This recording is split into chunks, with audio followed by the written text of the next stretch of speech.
بھارتی وزیر داخلہ امت شاہ نے ایک دفعہ پھر گیدڑ بھبکی لگاتے ہوئے کہا کہ وزیر اعظم نریندر مودی نے پاکستان میں سرجیکل اسٹرائیک کی اجازت دے دی ہے۔ پاکستان نے بھارت کی جانب سے فضائی حملے کی دھمکی پر رد عمل دیتے ہوئے کہا کہ بھارت حماقت نہیں کرنا کیونکہ پاکستان اپنا دفاع کرنا جانتا ہے۔ پاکستانی وزیر خارجہ شاہ محمود قریشی نے کہا کہ بھارتی وزیر داخلہ امت شاہ کو واضح کرنا چاہتا ہوں کہ بھارت نے حملے کی غلطی کی تو اس کا منہ توڑ اور فوری جواب دیا جائے گا۔ شاہ محمود قریشی نے امت شاہ سے ایک ایسی بات کہہ ڈالی جس کے بعد بھارتیوں کے تو تن بدن میں آگ ہی لگ گئی۔ بھارتی وزیر داخلہ کو مخاطب کر کے شاہ محمود قریشی نے کہا کہ امت شاہ سے پوچھنا چاہتا ہوں کہ ان کا لداخ کے بارے میں کیا خیال ہے، بھارت لداخ پر سرجیکل اسٹرائیک کیوں نہیں کرتا؟ انہوں نے کہا کہ لداخ کے معاملے پر بھارتی میڈیا کیوں خاموش ہے جبکہ اپنی ناکامیوں کا ملبہ پاکستان پر ڈالنا چاہتا ہے۔ اپنے سخت رد عمل میں وزیر خارجہ نے کہا کہ بھارت میں اقلیتیں حکومت سے نالاں ہیں جبکہ معاشی حالات بگڑ چکے ہیں۔ وزیر خارجہ نے کہا کہ کشمیر میں بھارت نے ظلم کی انتہا کی ہوئی ہے اور دوسری طرف افغانستان کے امن عمل کو بھی سبوتاژ کرنا چاہتا ہے۔ پاکستان کا کہنا تھا بھارت اپنے اندرونی حالات سے توجہ ہٹانے کے لیے پاکستان کو دھمکیاں دے رہا ہے۔ مودی اور امت شاہ کو شاید معلوم نہیں کہ چین اور پاکستان نے اپنا ٹارگٹ سیٹ کر لیا ہے، بس اب موقع کا انتظار ہے۔ رنگ اراؤنڈ انڈیا منصوبے کے تحت بھارت سے صرف کشمیر ہی نہیں بلکہ نیپال اپنے سرحدی علاقوں کے لیے آگے آئے گا۔ سکھ برادری خالصتان کے لیے فرنٹ لائن پر نظر آئے گی اور سب سے بڑھ کر چین بھارت کی سکم سیکٹر والی لائن کاٹ دے گا، جس کے بعد بھارت کی چکن نیک چین کے ہاتھ میں آ جائے گی اور پھر بھارت کی 7 ریاستیں ایک ہی جھٹکے میں انڈیا سے علیحدہ ہو جائیں گی۔ یوں دیکھتے ہی دیکھتے بھارت ٹکڑے ٹکڑے ہو جائے گا۔ یہ ہے چین پاکستان کا شاہکار منصوبہ، رنگ اراؤنڈ انڈیا۔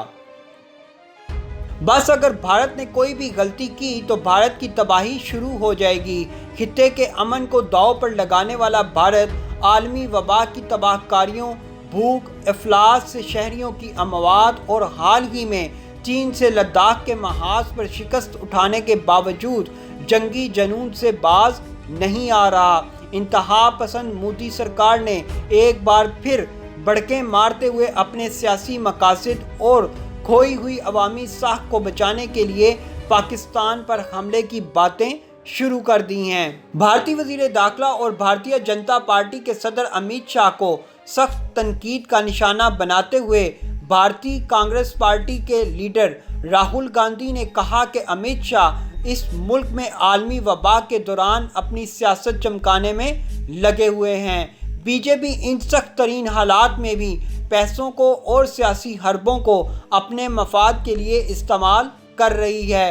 امت شاہ کی جانب سے بھارتی سرحدوں کو محفوظ ترین کہے جانے پر راہل گاندھی کا کہنا تھا کہ بی جے پی کے صدر شہریوں کو خوش کرنے کے لیے جھوٹ نہ بولیں۔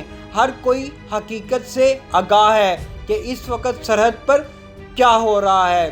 در حقیقت مودی کو اس وقت بھارتی عوام کی کوئی فکر نہیں۔ آر ایس ایس کے نظریے پر چلنے اور ہندوتوا کی سوچ کو پروان چڑھانے کے لیے مودی نے کروڑوں بھارتیوں کی زندگی خطرے میں ڈال دی ہے۔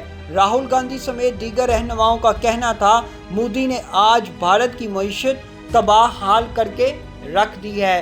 سینئر رہنما راہل گاندھی نے طنزیہ ٹویٹ کرتے ہوئے کہا، سب کو معلوم ہے سرحد کی حقیقت، لیکن دل کو خوش رکھنے کو شاہ یہ خیال اچھا ہے۔ آج بھارت پوری دنیا میں تنہا ہو چکا ہے۔ مودی کی انتہا پسندانہ پالیسیوں کی وجہ سے آج بھارت کے ساتھ روس جیسا ملک بھی چین کے ساتھ کھڑا ہے۔ مودی کو شاید اب پتہ نہیں کہ اب اس کے پیسوں پر پلنے والے لوگ پاکستان میں نہیں رہتے۔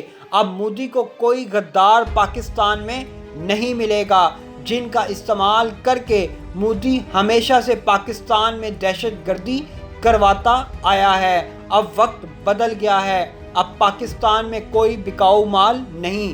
اب اینٹ کا جواب پتھر سے دیا جاتا ہے۔ آج کل کے حالات میں مودی سرکار نے پاکستان پر حملہ کرنے کی کوئی بھی غلطی کی تو پھر یہ پاکستان کے لیے انتہائی سنہرا موقع ہوگا، کیونکہ اس وقت چین پاکستان نے مل کر انڈیا کو چاروں طرف سے گھیرا ہوا ہے۔ پھر یوں سمجھ لیں مودی نہ صرف خود کو بلکہ دیش بھارت کو ہی لے ڈوبے گا۔ ایسی مزید معلوماتی ویڈیوز دیکھنے کے لیے قومی آواز کو سبسکرائب اور بیل آئیکن پر کلک ضرور کریں، کیونکہ یہ میری اور آپ کی نہیں بلکہ پوری قوم کی آواز ہے۔